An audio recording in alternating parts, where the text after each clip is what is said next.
أعوذ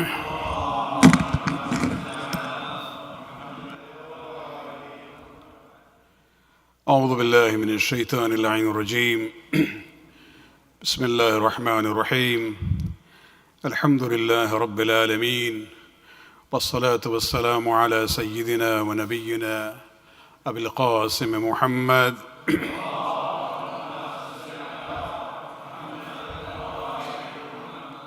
وعلى أهل بيته الطيبين الطاهرين المعصومين الذين أذهب الله عنهم الرجس وطهرهم تطهيرا.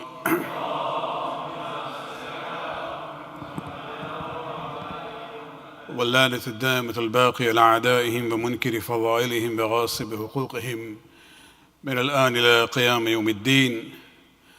أما بعد، فقد قال الله سبحانه وتعالى في كتابه الكريم: يا أيها الذين آمنوا اتقوا الله وكونوا مع الصادقين. صلوات عليك.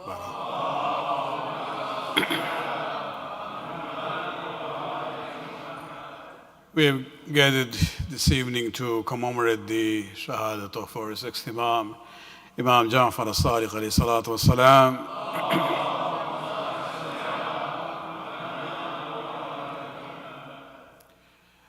This is the Imam whose name has become our identity. We are not only Muslims, we are Shia Muslims, and then we further identify ourselves as Jaffari. And there is a reason behind this special link of our community to our sixth Imam. And this has everything to do with the historical context in which the fifth Imam and the sixth Imam, both they played a very crucial role in the fortification of the Shia school of thought. And when I use that term fortification, what I mean is to clearly identifying the Shia school as distinct from the other schools of thought. They were able to demarcate that difference, between the group who are known as al-āmmah and al-khassa. Al-āmmah, which means the majority of the Muslims, and al-khassa is this referring to the Shi'i, minority. His impact is more pronounced, not only in one area, but more pronounced in the jurisprudence that he actually formalized, and that is why when we talk about the Shi'i laws, we call it Ja'fari school. Although 6 other Imams came after him, it's not to negate their role or their contribution. What it means is that he was basically the one who gave it a very clear distinction during his own time. And this whole idea of, emphasizing in giving this unique distinction to the school of thought known as Ja'fari, this is based on the famous hadith of the Prophet, Hazrat Muhammad Mustafa sallallahu alayhi wa sallam.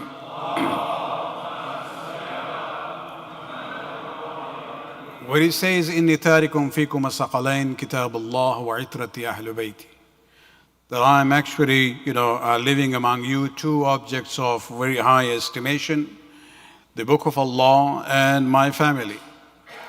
And interestingly, even if you look at the Sunni sources, out of the 6 books that they have, as-Sitta, 3 of them have this narration. And this is beyond any doubt as far as the authenticity is concerned. You have a very prominent scholar of this century among Sunnis by the name of Shaykh Nasiruddin al-Albani, who died in 1991. He also rejects the doubts created by Ibn Taymiyyah. He himself was Salafi, but on this issue he says Ibn Taymiyyah is wrong. This is a hadith which is authentic, and he says, Zayd bin Arqam is a narrator according to Sahih Muslim. And so this concept that the Prophet left 2 things for guidance. One is the Qur'an and the other is the Ahlul Bayt. The Qur'an was there, but even the Ahlul Bayt were there always present to give guidance alongside the Qur'an wherever the Muslims sought their guidance. And by the time of the fifth Imam, as I said, that distinction between the āmmah and khassa was becoming very blurry actually sometimes. And so there was a need to clearly draw the line that this is the Shi'i point of view, especially when it came to the many burning issues of those days, that the Imams wanted their followers to know what is the Shi'i perspective. Salawat Panak.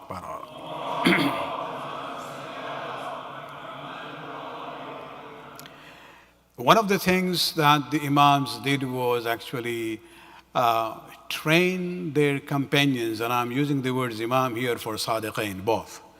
Imam Muhammad al-Baqir as well as Imam Jaffer as-Sadiq, because they basically together did it, although the opportunity and the impact of the sixth Imam is more than his father in that way. We see very clearly that, both the fifth and sixth Imam in a very planned manner and in an intense manner trained and educated their companions. These were not only companions of the Imam, they were actually ulama, trained by the Imam in all different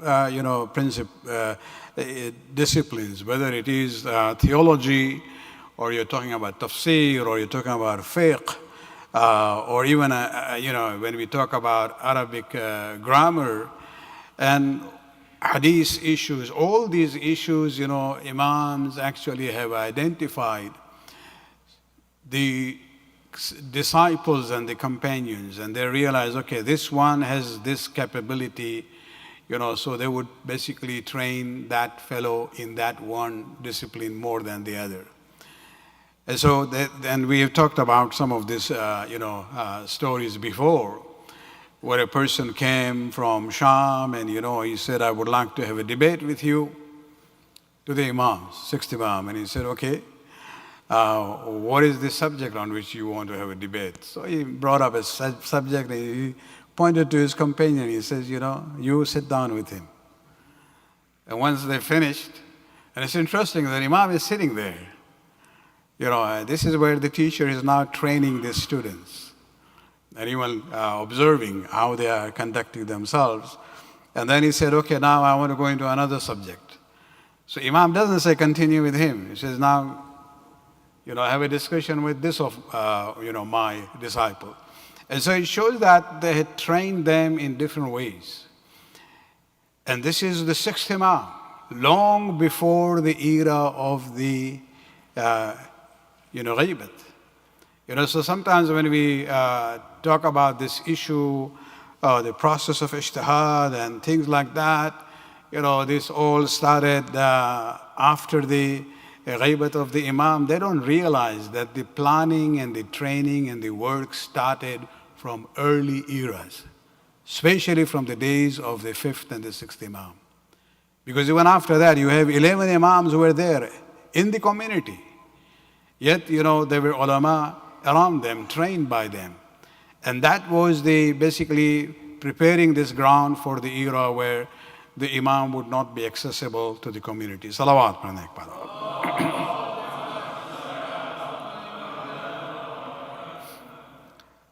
The example that I would like to, discuss, just give you, I wanted to try and, give you a kind of a different perspective. The stories we have talked about it. Alhamdulillah, I have been with you for about 25 years plus, I think. You don't remember what I have said, but I have my old notes with the dates. What was the theme and the subject, and so it becomes more challenging. I have to think about something new I can, share with you. So tonight I would like to talk about the training that the Imam gave on the issue of studying the hadith. Because these days, all these issues are coming up, challenges, and no, I don't think we should be worried about it in that way. We have to respond to them, of course. it's nothing, new. This has been there all the time. But we hear this trend also. Oh, hadith. So how can you trust it? How can you be, how can you believe in it? These are all, fabrications and this and that. And so this ikhtilaf, the difference, or even sometimes not only the difference in the ahadith, they are conflicting ahadith from the Shi'i companions of the Imams. How do you deal with it? And this is where we have to realize, that when we talk about the narrators of hadith, they are of all different kinds. And because of that, the narrations themselves, the ahadith, are then classified: authentic, reliable, not reliable, fabricated. And so this is where how, the division in the ahadith comes in. And everything depends on the narrators. Well, not everything, but one of the main issues where you classify the ahadith into different categories depends on the narrators. Whether the narrator is a Shia or not Shia. It doesn't mean we just ignore all non-Shias, no. But then the level of that, grading will change. It will become muwassaq, for example. Then the question comes up, was the narrator, now whether it was a Shia or not, then the question comes up, was he trustworthy, adil or not? Was he reliable or not? Was he a truthful person or not? All these things. This is where ilm rijal comes in, the science about the narrators of hadith. And because the problem of fabrication of hadith was there from day one. The Prophet, in a very famous hadith quoted by Shias and Sunnis both, he says, Man kadhaba alayya muta'ammidan, whoever ascribes a false statement to me knowingly, فَلَيَتَبَوَّعْ مَقْعَدُهُ مِنَ النَّارِ, then he actually is preparing his seat in the hellfire. Anybody who fabricates statements and relates it to the Prophet. When he said that, it means that he was warning that there will be people who do that. But he didn't say, therefore, ignore the hadith. Yes, the challenges would be there. There will be unreliable people. There will be liars. And this is where we have to realize that, you cannot just run away from the hadith. Just because, those who say, who bothers about it? This is actually intellectual cop-out or intellectual laziness. They don't want to do the hard work to study it and to find out what are authentic and what are not. Even Qur'an talks about it. In Surah Hujurat, Surah number 49, ayat number 6 is very clear. Is indication to this. It's not about ilm hadith, but indication. إن جاءكم يا أيها الذين آمنوا إن جاءكم فاسق بنبأ فتبينوا. All you who believe, when a sinful person comes to you with a news, then do not just accept it blindly. Tabayyin. Tabayyanu means investigate about it. Go and find out. Because the person is a sinful person, you cannot just rely, blindly. And so that is about normal naba, normal, news.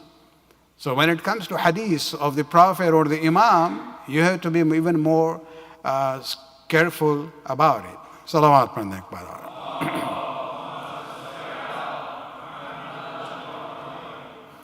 And so it's not only the issue of credibility of the narrator. Sometimes even it is important to know whether, his ability to understand, comprehend the words of the Ma'soom. Was he on that level or not? What about the ability of retaining the words of the Imam? Was it just paraphrased? He quoted it in his own words? Or was it actually the words of the Ma'soom? So all these issues come in. That's why you will see some of the narrators or muhaddithin are known as with the title al-Hafiz. Al-Hafiz means somebody who has a very good memory. And so there are many other issues related, and therefore we see sometimes we end up, and I'm not even talking about the fabricators or the enemies of the Ahlul Bayt or those who are outside the fold of Shia Islam. Even in the hadiths which have come from the Shia narrators and companions of the Imam, sometimes you see there is a contradiction. One group of narrator say a statement from Imam Jaffer as-Sadiq alayhi salam.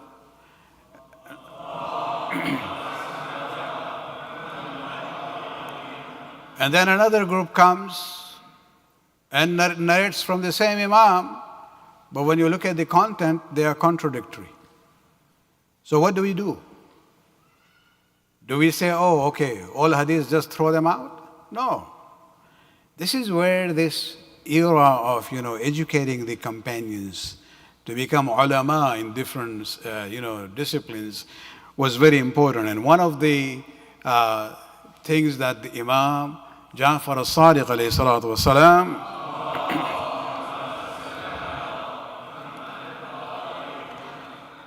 taught his students was the issue of, how to resolve the conflicting ahadith. And, we have different narrations from the Imams, but I would like to, summarize a very famous and a lengthy hadith from Umar ibn Hanzala, that where he asked the Imam about a situation, and then he comes up with follow-up questions, and this is where Imam is guiding. At this stage, do this and then do that. But just a word about the narration itself. Again, mashallah, these days, people immediately go to the some of the softwares and say, okay, let's see the quality of this narration itself. Is it reliable or not? Umar ibn Hanzala's narration. Well, I'll tell you that the majority of the Shia jurisprudence accept that as a maqbula. They call it maqbula Umar ibn Hanzala. Maqbula means, the context surrounding this hadith brings about that satisfaction, and the majority of the Shia scholars have accepted it. Even though if you go by every narrator in that chain, you might not be able to verify all of them to be, people who are known. But interestingly, Ayatollah Sistani, on this issue of this hadith of Umar ibn Hanzala, he considers it to be not only maqbula, he uses the term sahih, because he uses another standard. He says among the scholars of Rijal, there were 3 individuals who were known to be narrating only from reliable narrators. And one of them is Safwan bin Yahya. And he says that Safwan bin Yahya narrated also from Umar ibn Hanzala, not this hadith. But he is using that criteria of ilm rijal to say that it means that Umar ibn Hanzala is also an authentic narrator. So he actually goes next step, beyond others by saying that it is not only maqbula, it is sahih. Salawat prandik badar. Anyway, let's make it more simple. So Umar ibn Hanzala asked the 6th Imam that, if there are 2 Shias who have an issue in matters of inheritance, they cannot come to you. The Imam is not accessible, or they are in some other city. What should they do? Can they go to a judge appointed by this government of the tyrants? The Imam said no. Then what should they do? Imam says they should go and find out, someone from us who is reliable and who has the knowledge of what we have said as halal and haram. And so the discussion goes on, it says, then we come to the point where we hear a hadith from you, and then we see that, both the narrators are from your side and they are Shia, reliable, but the content of both are contradictory. Then what do we do? This is the process of educating the companions during the days of the sixth Imam, how to handle the hadith and the problems and challenges which come in. The Imam says that then look at the two narrators. Follow the one who is more just, more erudite, knowledgeable, more truthful in hadith, and the one who is more cautious. Let me spend a minute here on cautious. These days when one trend, they say, oh, Maulana, I looked at this ruling and the difference of opinion among the Marajas, so I decided to choose the one I like. The issue is not what I like.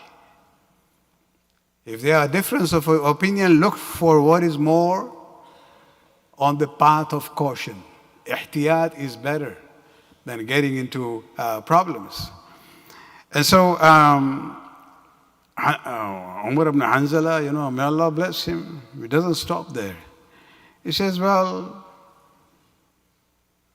both are just, both are erudite, both are truthful, and both are cautious in narrating hadith. Then what? Then Imam says that if both are just and accepted by the community, then go and see who is accepted by the community. He says, well, if both of them are on that same level. Then Imam says, then look at the opinion which has a consensus in your community and follow that and ignore the isolated view. What do? We say, oh, 4 Marajas say this is not allowed. 1 Marja says this is allowed. I like this, I'll go there. Baba, you have to look at the consensus in the community of the ulama. Not go with the, isolated views. This is the bala even these days. And then he goes on. He says, what if the 2 famous hadiths from both you and your father has been narrated by trustworthy ones? Then he says, well, then see and compare both narrations according to the Qur'an and the Sunnah which has already been confirmed for you. See which is in line with the Qur'an, with a very clear verdict of the Qur'an and the Sunnah which has been accepted, and see which opinion is against the āmmah. Al-āmmah, the Sunni view. He says then you should basically discard the one which is against the Qur'an and the confirmed Sunnah, and the one which is according to the opinion of the āmmah.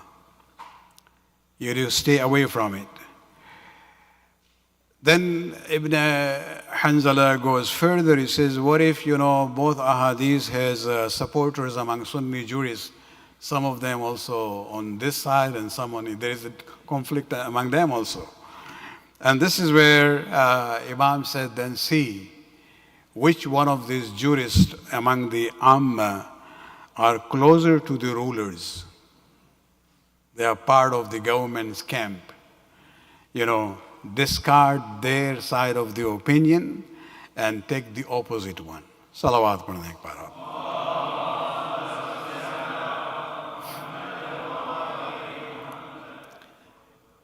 And so this is just a, very simple, didn't even go to the hadith in detail, that these challenges were there and the Imams took the opportunity and the time to train the ashab on this issue. And this is an ongoing issue, new research on all these issues come up. And one of the criteria that the Imam mentioned, that if you see there are two hadiths coming from reliable, trustworthy companions of ours, and they contradict one another, one of the criteria is to see which one of them is according to the opinion of the āmmah, the majority, Sunni opinion. Ignore that and go with the other one. Now people would, raise objection, oh, Imam is promoting sectarianism. No, there was a very good reason for that. And that reason actually has been explained by another statement from Imam Jaffer as-Sadiq alayhi salatu wasalam.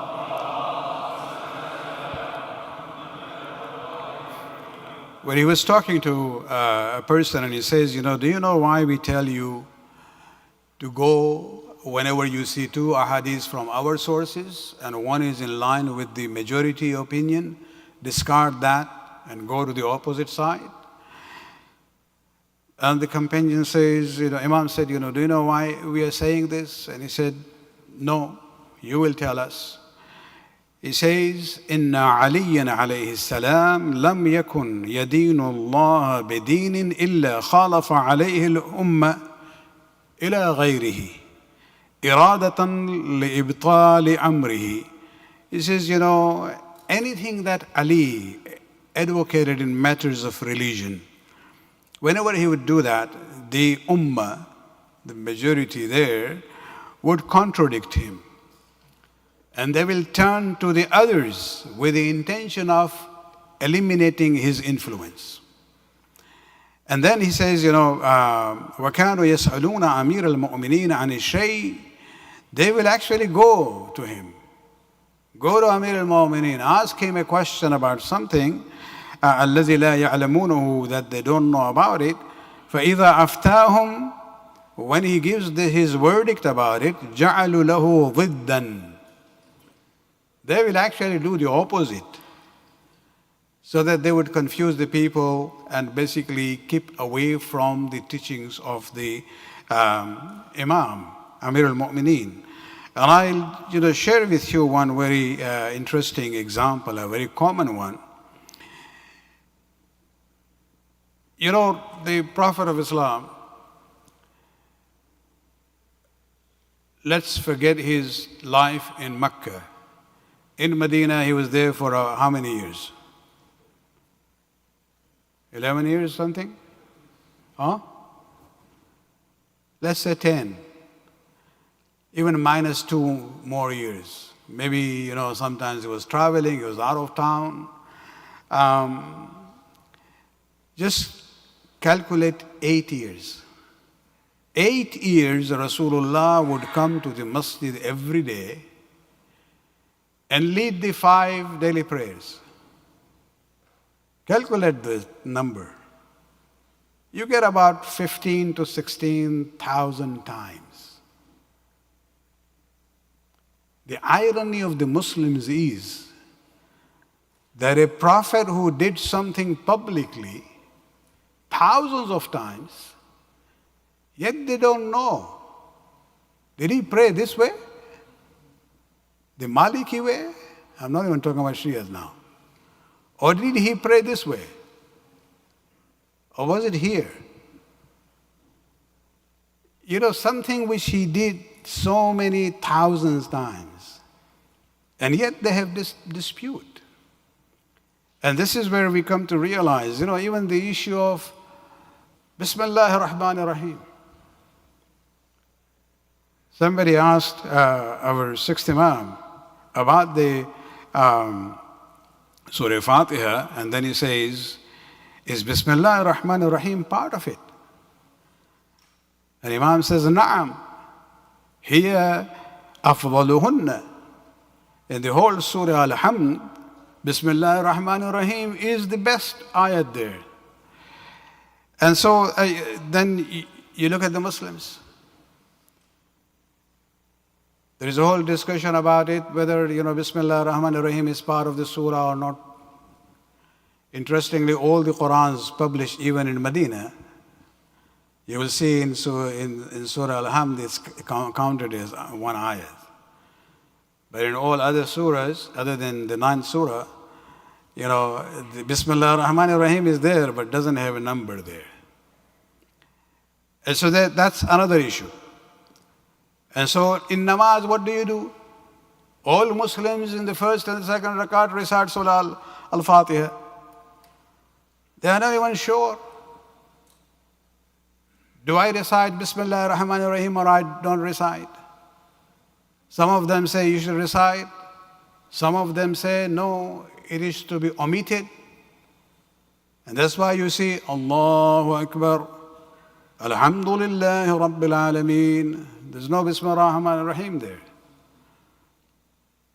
And then there is one opinion, no, you have to recite Bismillah ar-Rahman ar-Rahim for the first surah, but you do it silently. So the whole surah you will recite loudly in Maghrib, in Isha, but Bismillah ar-Rahman ar-Rahim you will do it silently. What was this? And this is where I bring it to this issue. That they would go to Ali, ask his opinion, and do the opposite. Imam Fakhruddin Razi, a very famous Sunni mufassir of the Qur'an, in the very first volume is of tafsir, these long prints of the Arabic books. He has 3 pages dedicated on this discussion. And he says, I see all these opinions of others, some Sahaba and some Fuqaha in the Sunni world. And he says, but it has been quoted that Ali, his madhhab, kana madhhabuhu, his tradition or his path on this issue was al-jahr bi Bismillahir Rahmanir Rahim fi jami'i salawat. That you should recite Bismillah ar-Rahman ar-Rahim loudly in all the namaz. Even if in Zuhr and Asr the surah is to be recited silently, but Bismillah ar-Rahman ar-Rahim you say loudly. وَأَقُولُ. Now Imam Fakhruddin Razi is saying, أَنَّ هَذِهِ الْحُجَّةِ قَوِيَّةٌ فِي نَفْسِي. This dalil from Amir al-Mu'mineen is very strong in my views. رَاسِخَةٌ فِي عَقْلِي. It is well established in my mind. Law تزول البتة بسبب كلمات المخالفين. And my opinion will not be shaken by the words of others. أما أن علي بن أبي طالب رضي الله عنه كان يجهر بالتسمية فقد ثبت بالتواتر. He says the fact that Ali bin Abi Talib used to loudly do the Bismillah ar-Rahman ar-Rahim, this is proven بالتواتر, means there is no ambiguity or doubt about this fact. وَمَنْ اِقْتَدَى فِي دِينِهِ بِعَلِي بِنْ أَبِي طَالِبٍ فَقَدْ اِهْتَدَى. And whoever follows Ali in the matter of religions, he has been rightly guided. وَالدَّلِيلَ عَلَيْهِ. And he says, my dalil, this is a Sunni mufassir, my dalil for this statement is that the Prophet said, اللهم عدر الحق مع علي حيث دار. O Allah, turn haqq in whatever direction that Ali is turning. Salawat on the Quran.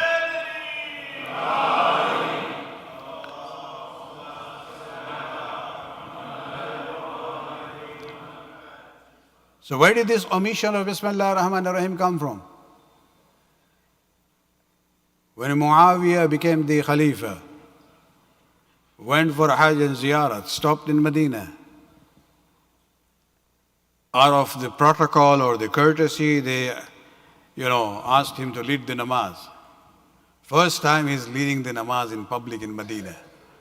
Medina is the city of the Sahaba. And he started with Allahu Akbar, Alhamdulillahi Rabbil Alameen. Sunni history says, and narrators, Bayhaqi and others have written this, where they say that as soon as the namaz ended, they turned to him and they said, O Muawiyah, أَنَسِيتَ أَمْ سَرِقْتَ? I'll give you the literal translation.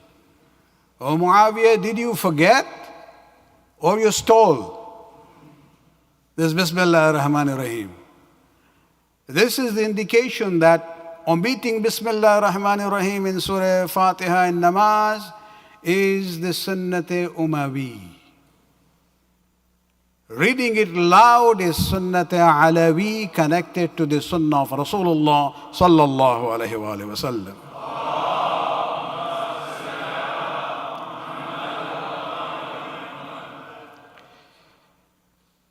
تو چھٹے امام نے جو کہا ہے کہ اگر آپ کو کانفلکٹنگ احادیث ملیں تو اس میں ایک طریقہ یہ ہے کہ آپ دیکھیں کہ کون سا اوپینین جو ہے عامہ کے مطابق ہے. وہ اسی لیے ہے، نہیں ہے کہ ہمیں ان سے مخالفت ہے، بلکہ ہمیں یہ معلوم ہے کہ ان کے یہاں جو نظریات آئے ہیں وہ علی کی ضد میں آئے ہیں. اور کبھی کبھی ائمہ جو ہیں تقیہ کے بنیاد پہ کبھی کبھی کچھ بیانات دیتے تھے جو ان کی رائے کے مطابق ہوتے تھے. ڈیپینڈ کرتا تھا وہ آڈینس کس ٹائپ کے ہیں. تو اگر کانفلکٹنگ حدیث آتی ہے تو that's how you basically decide which one is to be taken and which one is to be discarded. صلوات پڑھنے کے بعد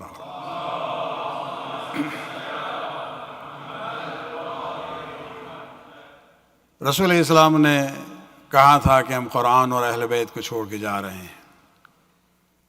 بہت سی مثالیں ملتی ہیں اور اسی بنیاد پر اگر آپ دیکھیں تو قرآن کے سورہ توبہ کی 2 آیتیں ہیں. ہم مختصر کر رہے ہیں چونکہ وقت میں آج ذرا گنجائش نہیں ہے اتنا. ایک بار امام ابو حنیفہ امام کی خدمت میں تھے، کھانا کا ٹائم ہو گیا تو امام نے کہا کہ بھئی بیٹھیں. دسترخوان لگا، کھانا کھا لیا. کھانے کے بعد امام نے کہا کہ خداوندہ تیرا شکر ہے، یہ نعمت تجھ سے اور تمہارے رسول سے ہے. تو امام صاحب نے کہا کہ بھئی آپ نے یہ پہلا جملہ تو صحیح تھا، الحمدللہ کہ تیری طرف سے ہے یہ رزق اور فضل. یہ رسول سے ملا دیا آپ نے، یہ تو شرک کی بات ہو گئی. امام نے وہ آیت پڑھی ہے سورہ توبہ کی جس میں یہ جملہ ہے کہ لوگوں کو ایک لحاظ سے خدا سے ناراضگی ہے، یعنی مسلمانوں سے ناراضگی ہے اس بات پہ کہ خدا نے جو ہے اپنی طرف سے اور رسول کی طرف سے انہیں نوازا ہے. یعنی خدا نے اس فضل کو اپنی طرف بھی منسوب کیا ہے، رسول کی طرف بھی منسوب کیا ہے. پھر ایک اور حدیث، ایک آیت پڑھی اسی سورہ توبہ کی. یاد رہے سورہ توبہ ان آخری سوروں میں سے ہیں جو نازل ہوئے تھے. اور جب ابو حنیفہ نے یہ دونوں آیتیں سنی تو بڑا تعجب سے کہنے لگے کہ یہ تو لگتا ہے جیسے ہم نے کبھی پڑھی ہی نہیں تھی. قرآن کو رکھنا کچھ اور ہے، قرآن کو حفظ کرنا کچھ اور ہے، قرآن کو سمجھنا اور فہم قرآن کے لیے آپ کو اہل بیت کی طرف جانا پڑتا ہے. اور یہی وجہ تھی کہ اہل بیت کو ہر لحاظ سے انہوں نے دبانے کی کوشش کی، چاہے وہ بنو امیہ پہلے آئے ہوں یا ہمارے چھٹے امام کے دور میں بنو عباس جو کہ ان کے کزن ہوتے ہیں، سبھی ہاشمی ہیں. لیکن یہ جو حسد ہے وہ اپنی جگہ پہ تھی اور یہ جانتے تھے کہ ان سے ہم حکومت چھین لی، ہم نے دولت چھین لی، لیکن 2 چیز ہیں جس کو یہ ہاتھ نہیں لگا سکتے تھے. ایک خدا کا دیا ہوا علم ہے اور دوسرا وہ کردار اور اخلاق جو خدا نے ان میں پیدا کیا تھا. اس کو کوئی چھین نہیں سکتا، یہ چھیننے والی چیز ہے ہی نہیں. اور اسی حسد کی بنیاد پر آپ دیکھیں کہ وہ وقت بھی آتا ہے کہ منصور دوانقی کے زمانے میں امام کو زہر دیا گیا. امام کی طبیعت خراب ہوتی ہے، بس آخری انتقال سے کچھ پہلے امام کے ایک صحابی تھی جن کا نام تھا ابو بصیر، وہ آئے پرسہ دینے کے لیے امام کی فیملی کو۔ اس وقت جناب حمیدہ جو زوجہ تھی چھٹے امام کی، وہ یہ کہتی ہیں ابو بصیر سے کہ کاش تم اس وقت ہوتے جب ہمارے امام آخری وصیت کر رہے تھے۔ اور امام کی آخری وصیت کیا تھی؟ وہ ہم لوگوں کے لیے بھی ہے کہ نماز کو ہلکا مت سمجھو، اس لیے کہ وہ انسان جو نماز کو انسگنیفیکنٹ سمجھتا ہے، ہلکا سمجھتا ہے، اس کو ہماری شفاعت نہیں پہنچنے والی۔ بس جناب حمیدہ اور امام موسیٰ کاظم علیہ السلام کی خدمت میں صرف اتنا ہم کہنا چاہیں گے کہ کم سے کم آپ لوگوں کو موقع ملا کہ امام نے آخری وصیت کی ہے۔ مجھے تو ایک اور آخری وہ زوجہ یاد آتی ہے کربلا میں، کہ جہاں حسین بالکل یک و تنہا تھے، شہادت کے موقع پر کوئی نہیں تھا وہاں، جوان بیٹا تھا لیکن حالات کی وجہ سے مجبور تھا، بہن تھی جو بعد میں آ کے دیکھتی ہیں، لیکن عزاداران حسین زوجہ بھی موجود تھی، بچی بھی موجود تھی، لیکن انہیں کوئی وہاں پرسہ دینے نہیں آیا۔ امام موسیٰ کاظم اور ان کی والدہ کو اتنا ہی کہیں گے کہ ابو بصیر پرسہ دینے آئے آپ لوگوں کو امام کی شہادت پہ، لیکن حسین ابن علی کے قتل کے بعد کوئی آیا نہیں جناب رباب کے سامنے پرسہ کے طور پہ، بلکہ اس یتیمہ بچی کو بھی پرسہ نہیں دیا گیا تو تماچوں کے ذریعے، بالیوں کے کھینچنے کے ذریعے۔ عزاداران حسین جو مظالم ہوئے تھے حسین ابن علی پر، جناب رباب آزادی کے بعد مدینہ جب پہنچی ہیں 2 سال زندہ رہیں، لیکن دن کے وقت کبھی بھی سائے میں نہیں بیٹھتی تھی، بی بی آ کے سمجھاتی تھی کہ آپ کی طبیعت خراب ہو جائے گی، لیکن جناب رباب کا اتنا ہی بس رونا تھا کہ لیکن میرے مولا کا لاشا 3 دن تک بے گور و کفن زمین کربلا پر پڑا۔ الا لعنت اللہ علی القوم الظالمین۔ ماتم حسین۔ یا حسین، بکر کے شاہزادے کا عالی مقام کا